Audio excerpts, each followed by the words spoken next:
Welcome back friends to a new episode of Comics Guide. ഇന്നത്തെ വീഡിയോയിൽ നമ്മൾ സംസാരിക്കാൻ പോകുന്നത് ജോക്കറിനെ കുറിച്ചാണ്. ജോക്കിൻ ഫിയോണിക്സിന്റെ ജോക്കർ മൂവിയുടെ ട്രെയിലർ ഒരാഴ്ച മുമ്പ് റിലീസ് ചെയ്തിരുന്നു. അവഞ്ചേഴ്സ് എൻഡ് ഗെയിമിനിടയിൽ ആരും ശ്രദ്ധിക്കില്ലെന്നോർത്താണ് ഞാൻ അതിനെക്കുറിച്ച് വീഡിയോയും ചെയ്യാതിരുന്നത്. ഇപ്പോൾ കഴിഞ്ഞ ദിവസം ഒരു സുഹൃത്ത് അതിനെക്കുറിച്ച് ഒരു കമൻറ്റ് ചെയ്തിരുന്നു. ജോക്കിൻ ഫിയോണിക്സിന്റെ ജോക്കർ മൂവി അനൗൺസ് ചെയ്തപ്പോൾ തന്നെ ഞാൻ നിങ്ങൾക്കൊരു വീഡിയോ ഇട്ടിട്ടുണ്ടായിരുന്നു. ഇന്നത്തെ വീഡിയോയിൽ നമ്മൾ മൂവിയുടെ ട്രെയിലറിൽ നിന്ന് മനസ്സിലാക്കുന്ന കുറച്ച് കാര്യങ്ങളെക്കുറിച്ചാണ് സംസാരിക്കാൻ പോകുന്നത്. ഓക്കെ ഫ്രണ്ട്സ്, നമുക്ക് വീഡിയോയിലേക്ക് പോകാം.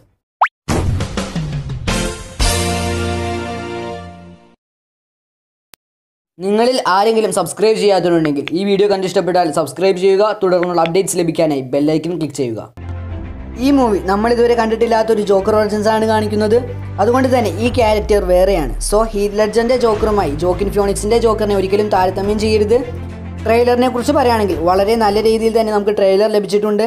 ഒരു നിഗൂഢത നിലനിർത്താൻ വാർണർ ബ്രോസിന് പറ്റിയിട്ടുണ്ട്. ഇതിൽ ജോക്കർ എന്ന ക്യാരക്ടറിനെ ചെയ്യുന്ന ജോക്കിൻ ഫിയോണിക്സ് 3 തവണ ഓസ്കാർ നോമിനി ആയിട്ടുണ്ട്. അതുകൊണ്ട് തന്നെ അദ്ദേഹത്തിൻ്റെ ആ ഒരു അഭിനയ മികവ് നമുക്ക് ട്രെയിലറിലൂടെ തന്നെ കാണാൻ സാധിക്കുന്നുണ്ട്.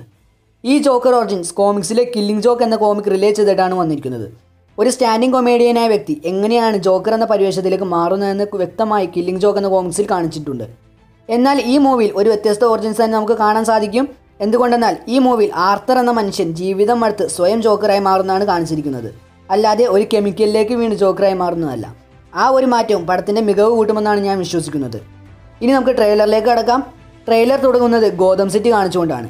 പിന്നെ കാണിക്കുന്നത് ആർത്തർ ഫ്ലെക്കിനെയാണ്. അദ്ദേഹം ഡെംബ്രാക്കിൻ എന്നൊരു സോഷ്യൽ വർക്കറുമായി സംസാരിച്ചു കൊണ്ടിരിക്കുന്നതാണ് കാണുന്നത്. ഡെംബ്രാക്കിൻ ആർത്തറിനോട് നിനക്ക് വല്ല വിഷമം എന്തെങ്കിലും ഉണ്ടോ എന്നുള്ള രീതിയിൽ സംസാരിക്കുന്നത് നമുക്കതിലൂടെ കാണാൻ പറ്റും. പിന്നെ കാണിക്കുന്നത് ആർത്തർ വളരെ വിഷമിച്ച് നടന്നു പോകുന്നതാണ്. അതിൻ്റെ ബാക്ക്ഗ്രൗണ്ടിൽ അദ്ദേഹത്തിൻ്റെ അമ്മയെക്കുറിച്ച് പറയുന്നുണ്ട്. അമ്മ തന്നോട് എപ്പോഴും ചിരിക്കണമെന്നാണ് പറയാറ്. ഈ ഒരു വാക്കുകളുടെ പ്രസക്തി ജോക്കർ എന്ന കഥാപാത്രമായി വളരെ റിലേറ്റ് ചെയ്തായിട്ടാണ് കിടക്കുന്നത്. അത് നിങ്ങൾക്ക് തന്നെ മനസ്സിലാക്കാവുന്ന ഒരു കാര്യം കൂടിയാണ്. അതിന് തൊട്ടടുത്ത സീനിൽ ആർത്തർ തൻ്റെ അമ്മയെ കുളിപ്പിക്കുന്നത് കാണാം. അതിലൂടെ അദ്ദേഹത്തിൻ്റെ അമ്മ ഫിസിക്കലി വളരെ വീക്കാണെന്ന് മനസ്സിലാക്കാൻ സാധിക്കും. അതിനുശേഷം കാണിക്കുന്നത് ആർത്തർ ഒരു പേപ്പറിൽ ജോക്സ് എഴുതുന്നതായിട്ടാണ്. അതിലെ ഓരോ ജോക്കിനും വളരെ ഇന്നർ മീനിങ് ഉള്ളതായിട്ട് നമുക്ക് വായിച്ചു നോക്കിയാൽ മനസ്സിലാകും. അതിൻ്റെ ബാക്ക്ഗ്രൗണ്ടിൽ ആർത്തർ പറയുന്നുണ്ട് ആർത്തറിൻ്റെ ലൈഫിന് ഒരു പർപ്പസ് ഉണ്ടെന്നും അതെന്താണെന്ന് വെച്ചാൽ ഈ ലോകത്തെ സന്തോഷത്തിലേക്ക് കൊണ്ടുവരലാണെന്നും. ഈ ഡയലോഗിലൂടെയും തൊട്ടടുത്ത സീനിലൂടെയും ആർത്തർ ഫ്ലെക്ക് ഒരു സ്റ്റാൻഡിംഗ് കൊമേഡിയനാണ് നമുക്ക് മനസ്സിലാക്കാം. ഇതുവരെ കാട്ടിയ സീൻ കൊണ്ട് അദ്ദേഹത്തിൻ്റെ ജീവിതത്തിൽ തോറ്റുപോയവനാണ് നമുക്ക് മനസ്സിലാക്കാൻ പറ്റും. ഒരു സ്റ്റാൻഡിംഗ് കൊമേഡിയൻ ആണെങ്കിൽ കൂടി അദ്ദേഹം വളരെയേറെ ദുഃഖങ്ങൾ സഹിക്കുന്ന ഒരു വ്യക്തിയാണെന്ന് നമുക്ക് ഇതിലൂടെ മനസ്സിലാക്കാൻ പറ്റും. ഈ ഒരു സീൻ കൊണ്ട് എൻ്റെ ഓർമ്മ എന്നെ എത്തിച്ചത് ചാർലി ചാപ്ലിനിലേക്കാണ്. അതുപോലെ തന്നെയാണ് ഇവിടെ ആർത്തറിനെയും കാണിച്ചിരിക്കുന്നത്. ആ സ്ട്രീറ്റിൽ ഒരു കൊമേഡിയനായി നിന്നുകൊണ്ട് കോമഡി കാണിക്കുമ്പോൾ അദ്ദേഹത്തിൻ്റെ കയ്യിൽ ഹോൾഡ് ചെയ്തിരിക്കുന്ന ആ ബോർഡിൽ വളരെ വലിയ അർത്ഥമുള്ള ഒന്നാണ് എഴുതിയിരിക്കുന്നത്. Everything must go. അതായത് ഈ ലോകത്ത് ഒന്നും പെർമനൻ്റ് അല്ല, എല്ലാം ഒരിക്കൽ പോകും. ഒടുവിൽ ഈ അഹങ്കരിക്കുന്ന മനുഷ്യനും പോവും എന്നൊരു വലിയ അർത്ഥം അവിടെയുണ്ട്. ഈ മൂവിയിൽ കാണിക്കുന്ന ഓരോ ജോക്സിനും അതിൻ്റേതായ ഇന്നർ മീനുകളും വളരെ ഡീപ്പായി തന്നെ കാണിച്ചിട്ടുണ്ടാകും. ആ ഒരു സീനിൽ കുറച്ച് പേർ ചേർന്ന് ആർത്തറിനെ അനാവശ്യമായി ഉപദ്രവിക്കുന്നതും കാണാം. അവരുടെ പോയിന്റ് ഓഫ് വ്യൂവിൽ വെറും ഒരു കോമാളിയാണ് ആർത്തർ. അതുകൊണ്ട് തന്നെ അദ്ദേഹത്തിൻ്റെ ഫീലിങ്സിനൊന്നും അവർ ഒട്ടും വില കൽപ്പിക്കുന്നില്ല. അതിനുശേഷം നടക്കുന്ന ഓരോ സീനുകളിലും ആർത്തർ ജോക്കറിലേക്ക് പതിയെ ട്രാൻസ്ഫോം ആയിക്കൊണ്ടിരിക്കുകയാണെന്ന് നമുക്ക് മനസ്സിലാക്കാം. അതിന് വലിയൊരു തെളിവാണ് ബാക്ക്ഗ്രൗണ്ടിൽ നമ്മൾ കേൾക്കുന്നത്. അതായത് ഇത് അദ്ദേഹം ക്രേസി ആകുന്നതാണോ അതോ ലോകം മൊത്തം ക്രേസി ആകുന്നതാണോ എന്ന് അദ്ദേഹത്തിന് മനസ്സിലാകുന്നില്ല. അതുകൂടാതെ അദ്ദേഹം എന്തോ അവിടെ ചെയ്യുന്നുണ്ട്, അത് വ്യക്തമായി കാണിച്ചിട്ടില്ല. ആർത്തറിൻ്റെ മാനസികാവസ്ഥയെ ഇവിടെ വ്യക്തമായി കാണിക്കുന്നു. ജീവിക്കാൻ താല്പര്യമില്ലാത്തൊരു വ്യക്തി, ജീവിതത്തെക്കുറിച്ച് യാതൊരു പ്രതീക്ഷയുമില്ലാത്തൊരു വ്യക്തിയുടെ മാനസികാവസ്ഥയിൽ ഉണ്ടാകുന്ന മാറ്റങ്ങളെ ഈ ട്രെയിലറിലൂടെ എടുത്തു കാണിക്കുന്നുണ്ട്. അദ്ദേഹത്തിന് ആവശ്യമുള്ള സ്പേസ് ഈ സൊസൈറ്റി നൽകുന്നില്ല എന്നതും ഇവിടെ പ്രസക്തമാണ്. ഇത് അദ്ദേഹത്തെ ഡിപ്രഷനിലേക്ക് മാറ്റുന്നതും നമുക്കിവിടെ കാണാൻ സാധിക്കും. പിന്നെ കാണിക്കുന്നത് തൻ്റെ അമ്മയുമായി ഡാൻസ് ചെയ്യുന്ന ആർത്തറിനെയാണ്.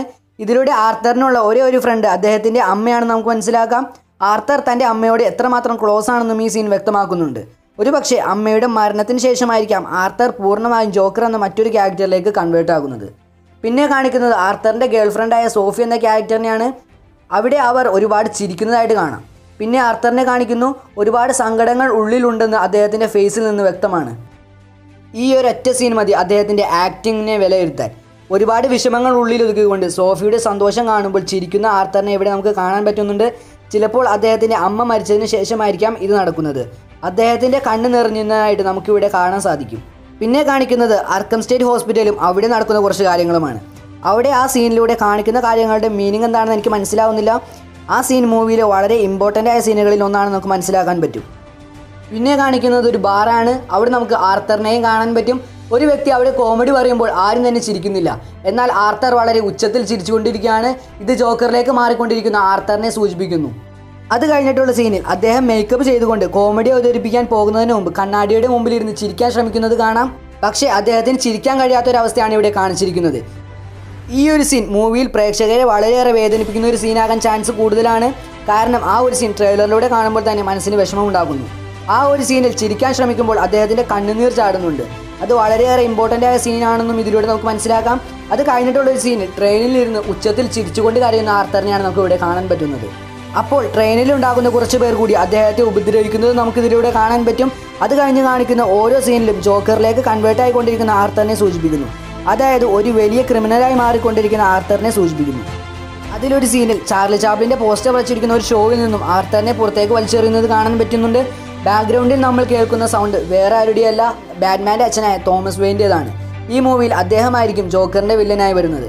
അതായത് തോമസ് വെയിൻ ഒരു നല്ല മനുഷ്യൻ തന്നെയാണ്, എങ്കിലും നമ്മൾ ഈ മൂവി കാണുന്നത് ജോക്കറിലൂടെയാണ്. അദ്ദേഹത്തിൻ്റെ എതിരാളിയായി വരുന്നത് തോമസ് വെയിൻ ആണ്. ബാക്ക്ഗ്രൗണ്ടിൽ പറയുന്നത് ഗോതം സിറ്റി ഇത്ര നാൾ വന്ന വഴി നഷ്ടപ്പെടുത്തിയിരിക്കുന്നു എന്നാണ്. ഇതിനർത്ഥം ജോക്കറിനാൽ ക്രിമിനൽ ആക്ടിവിറ്റി ഗോതം സിറ്റിയിൽ അധികരിച്ചു എന്ന് തന്നെയാണ്. അതിനുശേഷം ജോക്കറിനെ ചങ്കുറപ്പില്ലാത്തവൻ എന്ന് വിളിക്കുന്നുണ്ട്. അതിൻ്റെ കാരണം മറ്റൊന്നുമല്ല, ജോക്കർ തൻ്റെ ഫേസ് മേക്കപ്പിനാൽ മൂടിയിരിക്കുന്നത് കൊണ്ടാണ്. Would do something that cold blooded എന്നൊരു ചോദ്യം നമുക്കവിടെ കേൾക്കാൻ പറ്റും. ഇതിലൂടെ എന്തോ വളരെ ക്രൂരമായ എന്തോ ഒരു കുറ്റം ജോക്കർ ചെയ്തിട്ടുണ്ടെന്ന് മനസ്സിലാക്കാം. തോമസ് വെയിൻ പറയുന്ന ഈ കാര്യങ്ങൾ കേട്ടുകൊണ്ട് വളരെ ക്രേസിയായി റിവോൾവർ കയ്യിൽ പിടിച്ച് ഡാൻസ് ചെയ്യുന്ന ജോക്കറിനെയാണ് അടുത്ത സീനിൽ നമുക്ക് കാണാൻ പറ്റുന്നത്. ചിലപ്പോൾ ജോക്കർ മൂലം കുറേ പേർ കൊല്ലപ്പെട്ടിട്ടുണ്ടാകാം. അത് കഴിഞ്ഞ് തോമസ് വെയിൻ ജോക്കറിനെ ചേസ് ചെയ്യാൻ ശ്രമിക്കുന്നതും എന്നാൽ പരാജയപ്പെടുന്നതും കാണിക്കുന്നുണ്ട്. പിന്നെ ജോക്കർ ഒരു കുട്ടിയെ നിർബന്ധിച്ച് ചിരിപ്പിക്കുന്നത് കാണാം. അത് വേറെ ആരുമല്ല, നമ്മുടെ ബാറ്റ്മാനാണ്. ബ്രൂസ് വെയിൻ്റെ ചെറുപ്പമാണ് മൂവിയിൽ കാണിച്ചിട്ടുള്ളത്. പിന്നെ കാണിക്കുന്നത് ജോക്കറിൻ്റെ ഒരു സീനാണ്. അവിടെ തീർത്തും ആർത്തറിൽ നിന്ന് ജോക്കറിലേക്ക് കൺവേർട്ട് ചെയ്യപ്പെട്ടിരിക്കുന്നു.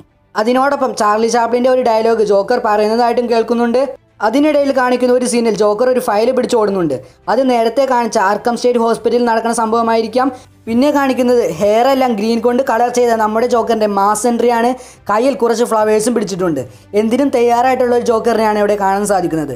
മൊത്തത്തിൽ പറഞ്ഞാൽ ഈ ട്രെയിലറിലെ കാര്യങ്ങളെല്ലാം അറിഞ്ഞുകൊണ്ട് കണ്ടാൽ ഒരു മരണമാസ ഫീൽ തന്നെയാണ് ലഭിക്കുക. എന്തുകൊണ്ടും ഈ ക്യാരക്ടർ ചെയ്യാൻ ജോക്കിൻ ഫിയോണിക്സ് തന്നെയാണ് യോഗ്യൻ.